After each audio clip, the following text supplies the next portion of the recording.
You are listening to the Andrew and Troy Show as we dive into the depths of LGBTI news with the editor of Star Observer, Elias Jahshan. Elias, how are you, my friend? I'm good. How are you? Doing well, Elias. It's Friday. It's almost the weekend. But before we dive into can't wait. Yes, can't wait. Yeah, I know it's been one of those weeks, really, hasn't it? Yeah. Let's see what's been happening in the news. Of course, one of the surprisingly big stories for Star Observer this week, which didn't quite expect it to be, but it was, mainly with social commentary, is the story about Darren Hinch. Yeah, Darren Hinch has announced that he's going to stand for Australian Parliament, and he'll be going for a seat in the Senate to represent Victoria, and his party is going to be called the Justice Party. And the interesting thing about that is that he's going to be pro-marriage equality, and which is great, but at the same time, Darren Hinch is also pro-death penalty and other sorts of things that they're a bit controversial and each to their own with their opinion. Yeah, he has definitely caused some controversy over this, but some of the things he does stand for, especially with naming and killers, such as in the Jill Meagher case, which has been something he's been very passionate about in the media for the last little while, and sex offenders and all that sort of stuff, which he's standing for, to clean up the courts and to name and shame these people for what they do and for what they are. Look, I know he's very controversial and has always been in the 50 years he's been in broadcast media. He's a 71-year-old man. I don't disagree with half of his policies.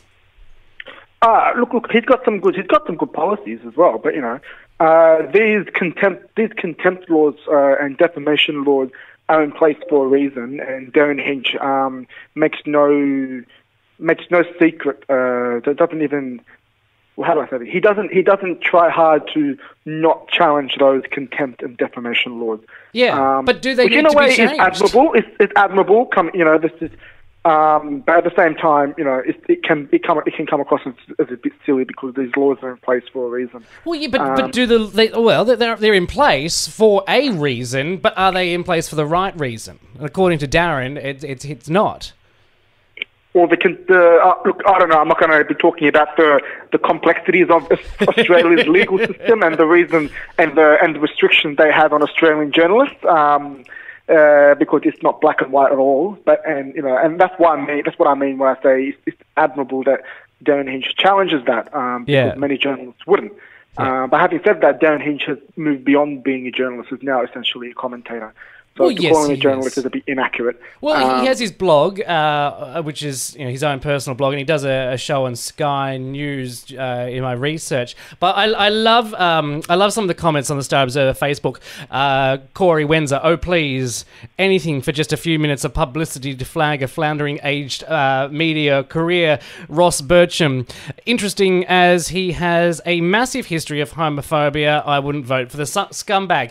Whilst he does, I think, was it 2011 or 13, he came out in The Age changing his opinion on homosexuality and same-sex marriage, which is sort of commendable. Anyway, huge. Well, yeah, definitely. I mean, it's great that he supports marriage equality, and it's great that he's advocating for domestic violence victims and stuff like that. But I mean, I'm personally not a fan of the fact that he's pro-death penalty, and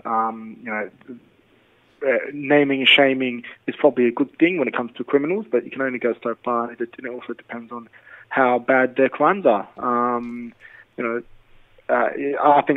just think he seems to take a one-size-fits-all approach, whereas I'm more of a every single situation is unique. So I mean, whether him running for politics is going to create another Clive Palmer situation where people are just going to sit around and laugh at some of the stuff he gets up to, or whether he's going to be a genuine political leader or candidate, I guess that's something we're going to have to wait and see in the coming year. Of course, because the party he's creating will have members in all states as well.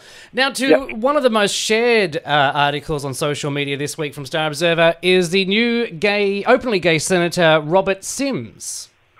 He's representing South Australia in the Senate, and he's replacing Penny Wright, who just recently retired. He's also from the Greens, as Penny Wright was. And Robert Sims coming into the Senate brings the tally up to 3 openly gay parliamentarians in Canberra. Oh, it's a threesome. They're all in the Senate. So we've got, Western Australian Liberal Senator Dean Smith, and we've also got another South Australian senator who everyone knows, Penny Wong. Yeah. So, but Robert Sims is the first gay man to represent South Australia in federal parliament, and it's a really nice timing because South Australia celebrated 40 years since they decriminalised homosexuality. They were the first state to do so in Australia, in the second jurisdiction after the ACT to do it. So it's nice timing. South Australia only commemorated the 40 years of decriminalisation in late August, and it's only been not even 2 months after that he gets sworn that he presented his maiden speech in the Senate on Tuesday night. Yeah, and a very big chunk of his maiden speech is when he was talking about his coming out experience and marriage equality and why he supports it, and other issues such as homophobia in schools. Yeah, well, that's what I was just going to say. You got to interview him, and I'm just going to read some of the quotes. There's no reason to spend millions of dollars of taxpayers' money on a plebiscite when you can actually legalise it for now.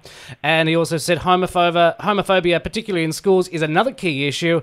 I know I know that's something that's been getting a bit of attention. I'd really like to elevate that and continue to focus on that, which is a great. I think that emulates pretty much the LGBTI community across the country. Yeah, he's got some really great priorities for the LGBTI community that he wants to address in a federal level, which is awesome. And I guess we need more of that because Dean Smith doesn't do enough of that, and Penny Wong often gets distracted with a lot of other political issues. Yeah, and because she's one of the senior Labor MPs. So it will be great. I reckon that's great. And he also said he wants to consult with the community and with stakeholders regarding PrEP. Great, perfect. Because he's a gay man in federal parliament, and he probably has he may have a lot of influence in getting the Therapeutic Goods Administration and the Pharmaceutical Benefits Scheme, both of which are federal entities, in getting PrEP approved and listed, so it becomes readily available to all Australian men as soon as possible. Yeah, not just for the gay community. Now, before we go, Elias, the new edition of Star Observer is out on the streets. It came out yesterday with Conchita Wurst on the cover with one of the most creative headlines I think the Star has ever come up with. Worst gay icon.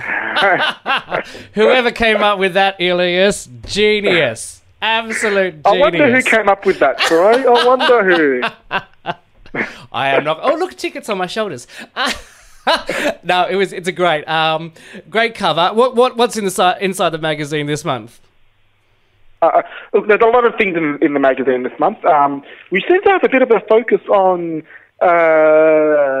sex and sexuality this month. We've got a feature article on slut shaming and how that's prevalent in the LGBTI community and how it's not really doing the community any good. And we've got a feature on asexuality, which is just basically shedding a light on the invisible A in LGBTI. And we interview Anna Brown for Closet Case, and Anna Brown's a well-known human rights advocate and lawyer who's also been nominated for a Victorian Australian of the Year award.